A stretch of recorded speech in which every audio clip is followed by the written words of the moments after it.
So the next speaker is Dick Sibley, well known to many. He's going to discuss risk-based approaches to control of Johne's disease in dairy herds. Over to Dick. Thank you. A 19th century German philosopher said that knowing is not enough, we must apply. Willing is not enough, and we must do. And what I'm going to try and do in the next 15 minutes is convince you that we probably know enough about Johne's disease and testing to manage this disease on farm, and give you some examples of what we've done in southwest England. We might be able to adapt Goethe's great philosophical pronouncement by just putting in testing is not enough, because in our experience we found that an awful lot of testing goes on, but there's not much application and not much doing. What I want to talk about is just give an example of 3 herds that opted to choose a strategic testing and improved farm management control program amongst many of the others that we offer within our own veterinary practice and within the region and now nationally to allow herds to manage Johne's disease on their farms. And I've put a poster up, about half of all farms that are engaged in the program use this particular system to manage Johne's disease.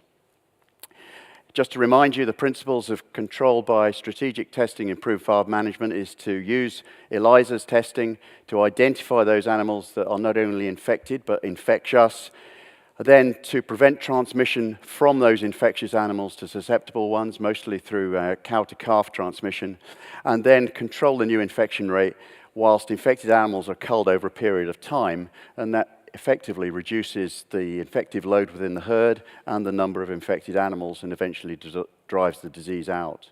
This graph is pretty typical, and we find that you get about a 2-year time lag from the time that you introduce controls to the time you actually see any improvement. Often it gets worse before it gets better, and there's a bit of hand-holding that's required through that difficult time on farm.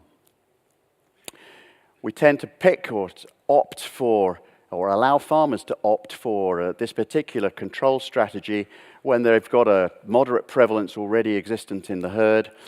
They've got a high level of risk of entry and high level risk of spread, and that gives us, through an algorithm that we use, and demonstrates to them that if they don't do something, they're likely to get a lot worse in terms of disease, and the infection will spread within their herd, and within the next 5 or 10 years, there will be a severe clinical problem. But probably more importantly, we select farmers who can manage, because really the control through this particular strategy is more dependent upon the farmer than the herd. And so we look for people with resources and the enthusiasm to manage risk. We want them with the ability to test cows frequently, so it's generally those herds that are using routine milk recording services.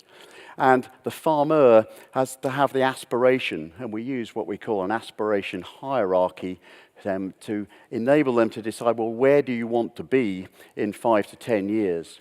And in fact, it's very relevant that the 3 herds that we're going to look at, none of them opted for that top box where they wanted a certificate to say that they were Johne's free. They wanted to control the disease and minimize its impact within the herd, but they weren't particularly interested in getting a certificate. The 3 herds were selected from a group of about 1,000 herds that engaged in a Johne's management engagement program, several in 2013, or in fact 2011, in the southwest of England. These are all the rest of the herds that are engaged. The reds are infected, the greens are test negative. Each of these herds was put through a risk assessment using My Healthy Herd, which is a commercial risk assessment tool, and their status was defined by a 30-cow screen, and that's a talk for another day, but we use 30-cow screens as a cheap and effective way of determining current status and possible prevalence. And we wanted herds that I've selected herds that have engaged in this program for the last 5 years and have annual reviews and annual reviews of the management plan and compliance checks. We define a measure of success. What we're really after is a reduction in herd test positive prevalence. That's what we measure and what we're trying to achieve. We measure success in changes of behavior, including compliance with a robust management plan. It's no good willing, you have to do it. And we wanted to have herds that continue to engage in Johne's management, because this is a long-term deal. We put it to our farmers that you're in for a 5 to 10 year program to deal with this disease effectively. We wanted to show economic benefit, but we remind ourselves that economic benefit is not just financial, it's also social. A lot of our farmers want to feel good that their cows are healthier, as well as having a bottom pound. And we wanted to define that things were going well and there was a reduction in future predicted prevalence. And we have a mechanism, a tool to demonstrate that to them, graphically shown here on the slide. So these are the 3 example herds I want to show you. Interestingly, all 3 of them over the 5 years that we've been tracking them have changed somewhat. The first 2, it's quite relevant, have increased in size considerably. And have been in expansion mode. And this has an effect on Johne's management, as I'll demonstrate to you later, because it rather affects their culling policy. When you're moving from 488 cows to 803 within 4 years, and without purchasing animals, it affects the way that you cull animals. The first thing we did was do a risk analysis using My Healthy Herd. We measure the risks of entry and risks of spread. The risk of entry is the risk of the disease coming into the herd. The risk of spread or biocontainment risks is the disease multiplier. If you have high risk of entry but low risk of spread, you're probably the wrong strategy because you're already managing Johne's within your herd. We look at disease-specific risks, and that's our first point of call with the farmer to demonstrate and agree with him whether the control program that we're intended to run is possible. We check disease status with a 30-cow screen. Just quickly, a 30-cow targeted screen is to pick the 30 cows most likely to test positive if Johne's is existent in the herd.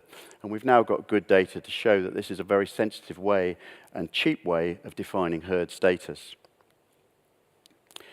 Well, this was the initial findings for these particular 3 herds.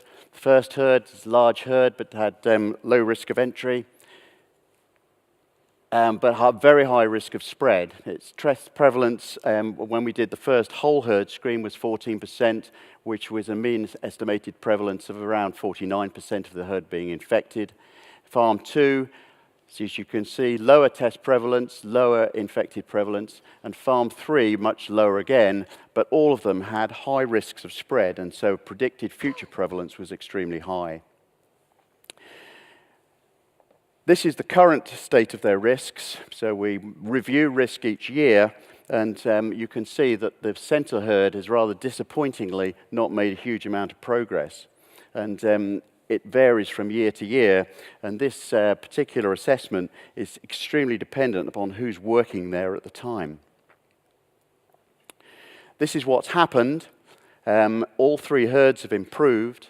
The top herd, which has probably been the most challenging, this is the herd that went from 480 cows to 800 cows over a period of 4 years and increased its milk production to around 10,000 litres per cow per year, has had a reasonable fall in test prevalence and reasonable fall in estimated infected prevalence. The central herd, number 2, has had more difficulty. And the third herd has had extreme success over those 5 years. And in fact, in the last herd screen that we did, which was just 2 or 3 weeks ago, there were no test positive animals at all. If we look at some of what went right and what went wrong, in that large herd of now 880 cows, when we do the herd reviews to check on compliance, we find that there is extremely good calf management, and this has probably been its saving grace. Calves are born in sand calving pens and then immediately removed into a movement crate where they stay until they're taken down to the calf unit, and they're given pasteurized colostrum at that point there. And that's been an extremely effective control measure. One of the failures has been the retention of higher ELISA positive cows. So this is the test chart that we produce. These cows are tested every 8 to 12 weeks through milk ELISAs. And we have a general rule that anything that goes over 100 on our scoring system is immediately culled. But you can see that some favourites break through the system and are retained. And it's very difficult to convince these farmers, other than turning up with a gun, that they've got to go. The second herd has been a rather failure, and on the reviews we constantly find that they have persistent ELISA positive cows retained. We find red tag cows. These cows are marked with red tags to indicate that they are a high risk, and we discover them in the maternity units and calving pens on an occasional basis.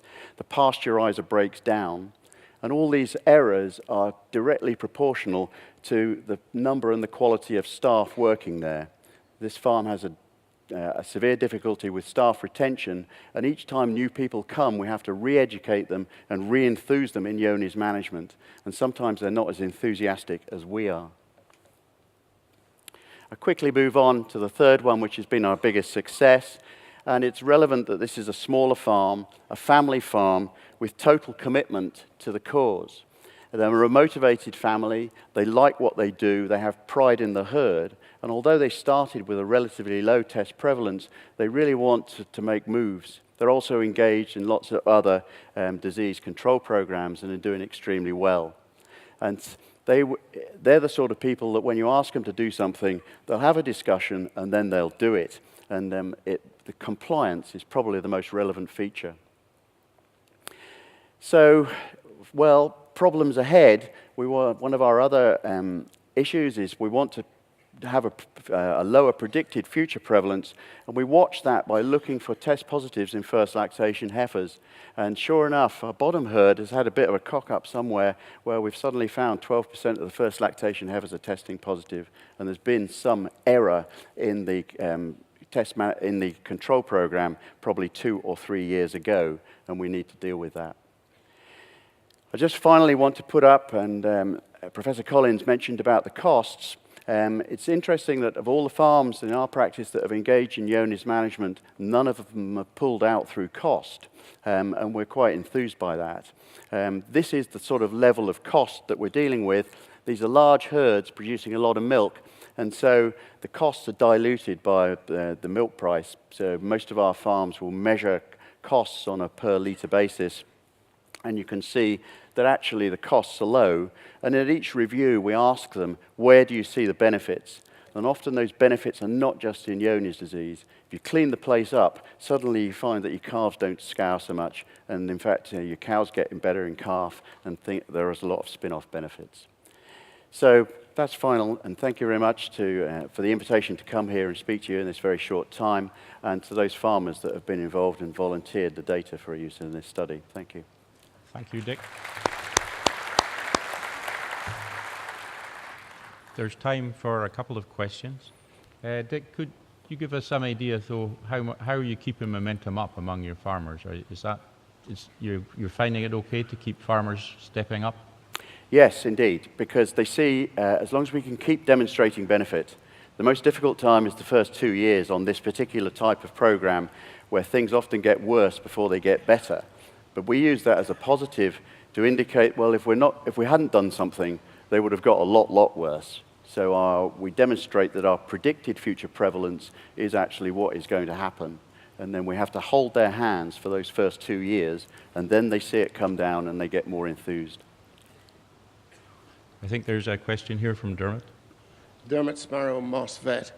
Do you see vaccination as having a role in control and suppression of Johne's?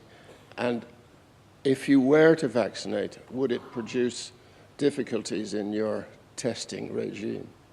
Yes, we have not got one herd that vaccinates. And in fact, of all the 1,000 herds that we have using the system, there's less than 2% that are vaccinating. In our particular area, the biggest reason not to vaccinate is the interference with the tuberculin test. All 3 of these herds, as it happens, are infected with tuberculosis. They're tested every 60 days using the skin test, and we find that vaccination interferes with that. And once we start vaccinating, you lose the ability to use ELISAs because they all turn out positive, and it's very difficult to create an exit strategy out of a vaccination. We reserve vaccination for the very high prevalence herds with high clinical cases, basically to stop them going bankrupt. Thank you once again, Dick. Thank you very much.